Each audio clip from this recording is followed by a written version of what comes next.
Welcome Amakhosi Network, welcome to the channel. Today we were watching Kaizer Chiefs vs Marumo Gallants again and win the Makufa Cup. And today we're going to chat about what we saw in that game, the positives, the negatives, how the team looks without like its more important players like our goalkeeper Ntwari, like Udodli, etc. But we will get into that. But before we get into that, please like, comment and subscribe, guys. But anyway, let's get to the game. I'm going to give you a quick overview of what I think of the game. This game highlighted very important things to me. And number one is our lack of having a deadly striker is going to be our biggest problem because Ranga is not a deadly striker. I said it last season. I'm not saying Ranga is a bad keeper and all of that, but all I'm saying is at the Kaizer Chiefs level, the kind of striker we need, we don't have currently. And then depth.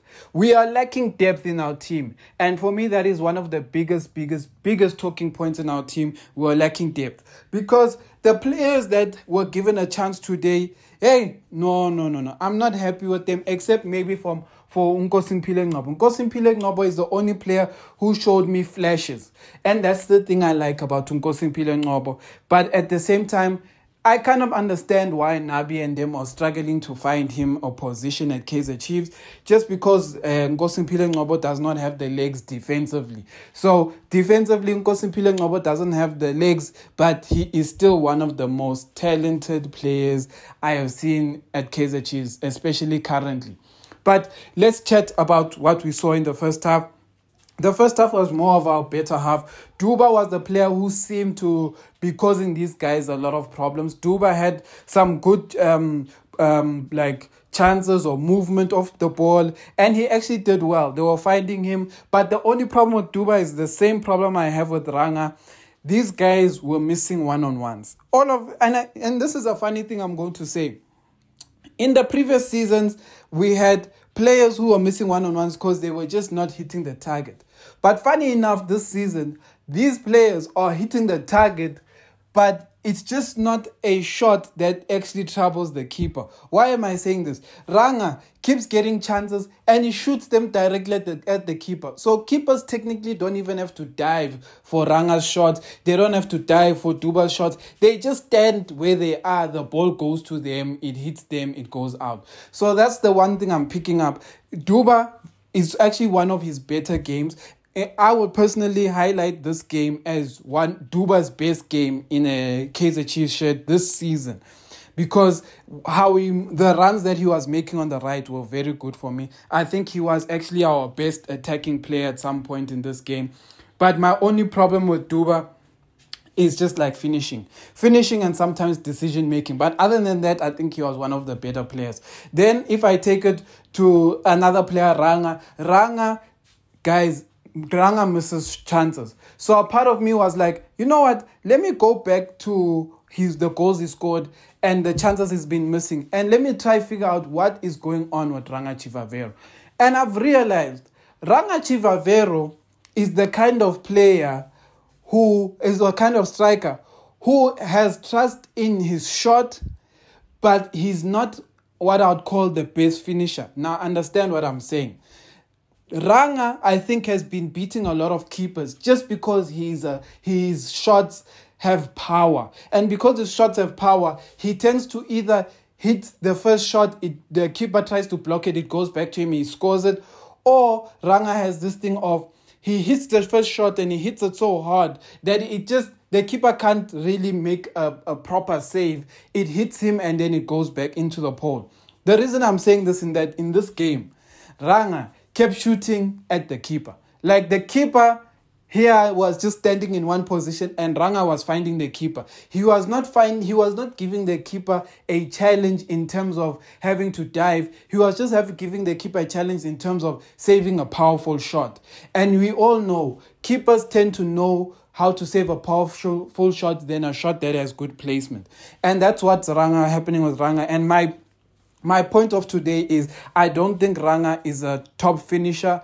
I just think he's a powerful striker. Meaning Ranga is the kind of player who you will do well with him if you have smart wingers in the team. For example, if you have a Serino and another smart wing on the right and a proper number 10, they will understand that Ranga's first shot is where you eat, because his first shot will probably rebound, and that's where you go and pick up the scraps and you score. So if you have a smart midfield, they'll make sure that when Ranga is about to shoot, you press the box as quick as possible, because his shot is most likely going to end up with a deflection and you can score. But other than that, as to whether you can rely on him finishing and all of those things, that one for me is not. I wouldn't expect Ranga to be a frequent scorer, but if he is, it's just that it's that thing of his powerful shot and keepers not being able to save it. But then Mdu Shabalala had a fairly decent game, but Mdu has one big problem in his game. Mdu's biggest problem in his game is decision making. When Serino is there, Mdu doesn't have to overthink. Serino does most of the thinking, but you can see when Serino is not there, Mdu tries to be the hero, or he tries to be the best creator. So he tends to do things that are out of character and things he shouldn't do, which he wouldn't do if Serino is there. For example, he got this chance and they released him out wide, and Ranga was alone in the box. All he had to do was square the ball to Ranga, but he took a shot from a tight angle. It hit the side netting, and Ranga was complaining to be like, dude, I'm alone in the box. All you have to do is give me a square pass. It's a tap in. We celebrate. And that's what happened in that. And then the next one, in terms of the midfield, we played without Matt for the first time in a while, which was good. The first half was good. Blom is still a good player, but fitness is killing him. So you can see that he's thinking about fitness. He doesn't want to do too much. And another thing I'm picking up is that I'm curious as to whether Blom might have actual fitness issues because he's carrying some niggling injury. Because the Blom I know is not this Blom. The Blom that left Kaizer Chiefs is not this Blom. This Blom is very slow compared to the Blom that left Kaizer Chiefs. It's like he covers spaces a lot. He can't cover the field the way he did previously. So it's either he's very unfit or he's carrying something that is not allowing him to play his game fully. But we can see that they're training. With Blom, the main thing they're training is his fitness. So I just hope there's no injury. And then his partner in crime, Samkelo Zwane. Samkelo Zwane is one of those players I am going to describe like this. He is one of the worst, and I'm going to give the technical team some props here. Samkelo is getting better in defensive positioning and defensive hustle, and that is a good sign, a very, very good sign. So for me, that is a positive. A very, very good sign is when a player like Samkelo Zwane is starting to show effort in defense, effort in covering ground. That kind of effort for me has been good to see. And then he was decent in releasing the ball. Sometimes he does too much on the ball. I don't like it, especially where he plays. He plays too deep to be doing things, trying to dribble players and all of these things. Sometimes that's my only worry with Samkelo Zwane. He does things that if he finds a smart player and they take that ball, it's definitely a goal. We saw in the first half, these guys almost scored just because of this dilly-dallying at the back. So that's my one thing that I wanted to highlight with that. But other than that, he had a better game. But one thing I want to highlight with Samkelo Zwane actually is I don't think he's good playing double pivot. I think Samkelo Zwane needs to play in a system where we have just one number 6, one defensive midfielder, and 2 aides. The reason I'm saying this is because Samkelo Zwane for me is a player similar to Unkosi Ngcobo. They are very good in attack. He can even be close to like your next Skara Ngobese, you know. And I'm not saying it's Skara Ngobese. I'm just saying if you picture how Skara used to play, he wasn't like big on the defensive side, even though he would position himself well, but he was pivotal to the attack. And that's the game I think Samkelo Zwane needs to develop, because I don't think he's a DM. I think he's been badly coached into thinking he's a defensive midfielder, but he is not a DM. But I think they need to coach him to play more as an 8, an attacking 8. So that's what I think about that. And then Saile had a decent game, but yeah, it's one of those ones I'd rather not talk about.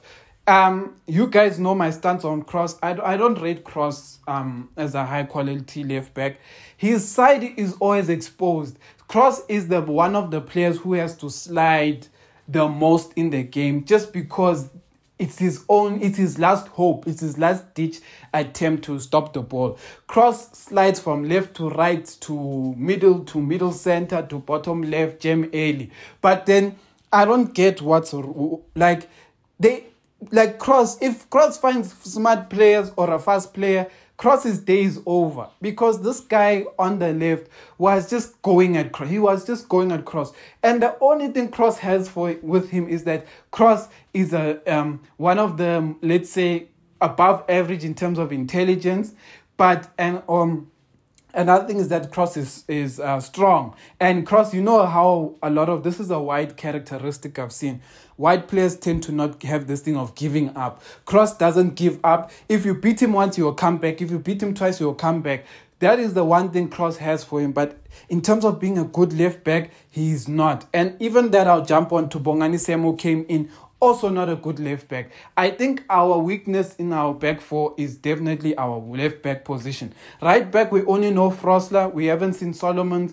But left back is definitely a problem for me. I think Nabi will still try to push for Basadin come the transfer window opening. So, because it just needs to be, we just need a better player there. And then Simango actually had a bad game. According to me, I missed Dudley. And that's the best way I can explain it. I watched Simango and I missed Dudley. I watched Quinica and I missed Dudley. Miguel, I'm fine with what he does. I already know Miguel is not Mnandi with his feet, but his anticipation, his aggression is what I need at the centre-back position.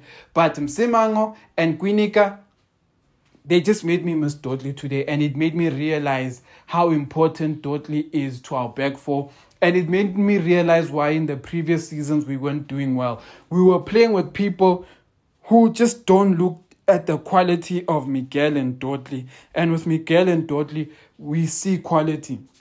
So that's what I have to say about that. Matt came in. Matt does mad things. Hard worker. He has moments in the game where he's doing the right thing, but then he just starts giving away the ball. So I don't like, maybe it's going to sound like I don't like Matt, but sometimes it's difficult to watch.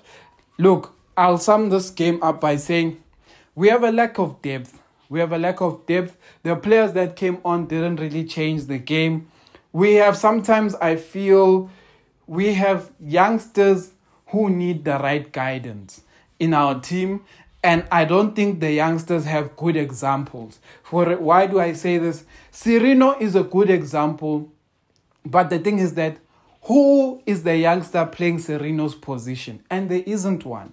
There isn't a left attacker who is playing that position as a youngster. Why? And the reason I'm bringing this up is because Mfundo Vilagazi is learning from Cirino, but he's a left-footed player. So he doesn't really have someone to who he can say, this guy does this, this guy does this, I'm going to do this. He kind of has to take that note from Cirino. Mdu Shabalala is a 10. Cirino can play 10, but most of the time he plays it from the left side. But Mdu Shabalala doesn't really have examples of quality in the team that can guide him.